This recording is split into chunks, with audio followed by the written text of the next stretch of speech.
estratégicamente también se oponía a la guerra, y era porque tenían que ahora toda esa gente de Nuevo México, de Arizona, de California, de Utah, de Nevada, de Colorado, toda esa gente era mexicana y toda esa gente era católica. Ahora el problema es que de repente muchos de los cristianos de la tercera colonia decían, válgame Dios, ahora de momento se nos va a meter un montón de católicos para acá de nuevo, y no sé si el remedio fue mejor que la enfermedad. Así es que para las iglesias norteamericanas el debate de la justicia a causa de la invasión se hizo patente. ¿Por qué? Porque de inmediato entonces los bautistas y los metodistas dijeron, nada, el Estado tiene que seguir extendiéndose, y nosotros, por la divina providencia, ahora tenemos más sitios para evangelizar.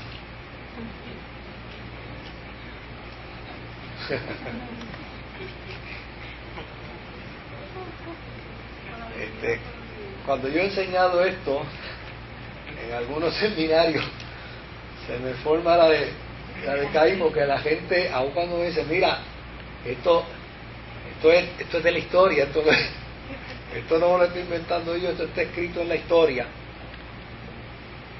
A veces es como fuerte, ¿verdad? Pues, porque uno tiene unas imágenes, sobre todo pues cuando celebramos Thanksgiving, ¿verdad? Tenemos la imagen de que esos hermanos fueron allí a comer con los indígenas. Sí, algunos de ellos fueron a comer con los indígenas, pero otros les estaban mirando las tierras. Daban gracias a Dios con un ojo cejado y con el otro abierto, decían, como está la tierra aquí. Así es que el debate de la justicia a causa de la invasión empezó a desarrollarse, y la iglesia empezó a patrocinar y a desarrollar teología para ese debate. Y desde luego había una gran dificultad, porque la iglesia católica no sabía, la iglesia católica americana no sabía atender a 6 estados que de repente ahora son americanos, pero son católicos. Y desde luego la iglesia católica lo que quiso fue americanizarlos, transculturarlos. Y los mexicanos, óigame, yo recuerdo una vez que estuve en California y me perdí, y me detuve para preguntarle a unos mexicanos, unos muchachos mexicanos, dónde estaban y hacia dónde iba. Me dice, mire, usted vive aquí y usted sigue adelante, y más arriba usted va a ver un Xtra. Anda. Yo dije, Xtra. Sí, un Xtra, usted lo va a ver más adelante. Y claro, lo supe cuando más adelante vi que era un extra. O sea, ellos siguen comiendo su comida, siguen cantando su música, tienen desde el siglo XIX invadido y todavía siguen siendo mexicanos, y claro, se quedan acá, pero siguen siendo mexicanos, ¿no? Ese tipo de cosas que obviamente a la que tienen derecho. Los mexicanos no quisieron, resistieron el que se les americanizara.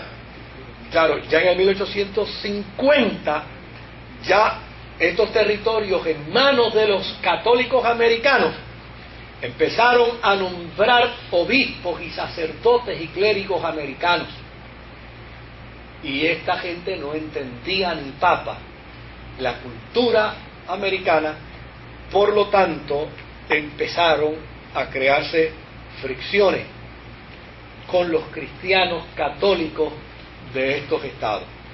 Hay un caso que se conoce como el caso del cura de Taos, que se llamaba Antonio José Martínez, y él tuvo un problema bien serio con el vicario general para Nuevo México, el sacerdote Jim Laney. Y la situación fue la siguiente, y es que el vicario general de la diócesis, ¿no?, que tenía a su cargo estos estados, le hizo saber a las iglesias católicas que ahora tenían que enviar el diezmo y las ofrendas, y que había que exigirle a la gente que diezmara y ofrendara. Y desde luego el padre Antonio José Martínez les dijo que cómo se le iba a pedir a los pobres paupérrimos de México si no tenían ni siquiera para ellos, y que era totalmente injusto que se les pidiera. Así que el padre de Tao se opuso y obviamente lo excomulgaron. Pero el hombre no le importó ser excomulgado, él siguió siendo católico, siguió siendo sacerdote, siguió oficiando misa hasta que murió. Y era un católico rebelde, allí muy querido y muy respetado, y desde luego la gente, él empezó a crear un liderato. Claro, desapareció luego, cuando la iglesia empezó a remediar su error, porque entonces, claro, ya hoy en esas regiones hay obispos mexicanos y hay sacerdotes mexicanos, pero les tomó tiempo poder reparar su error, y este señor, este sacerdote, hizo provisión con su laicado para las necesidades espirituales de muchos de estos mexicanos que fueron naturalizados americanos.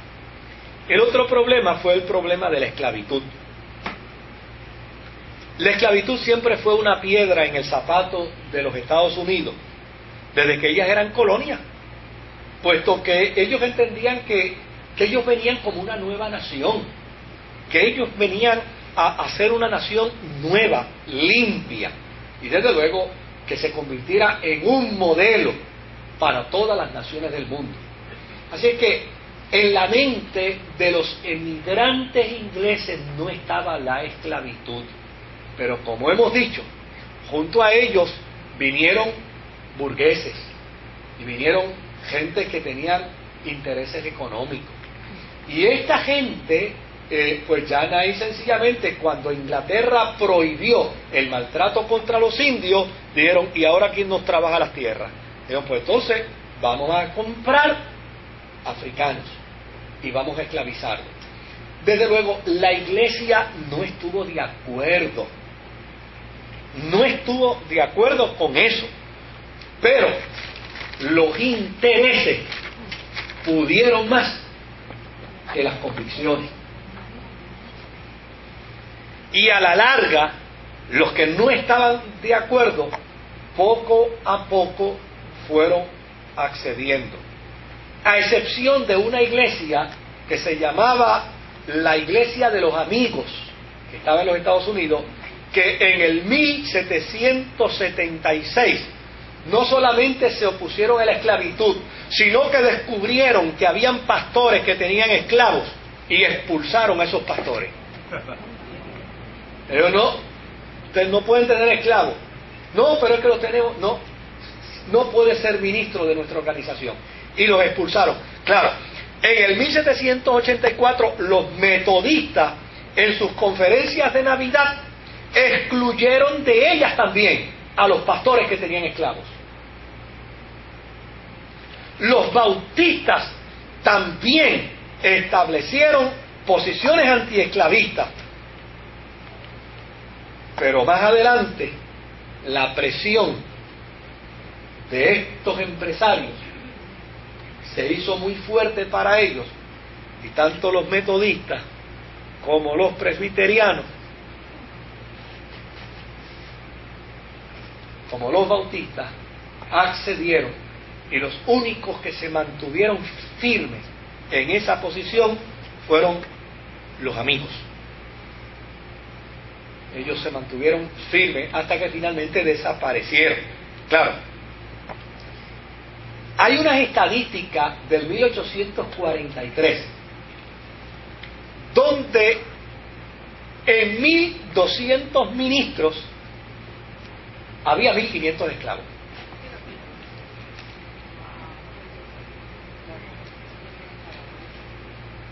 ¿Cómo era que se daba esto?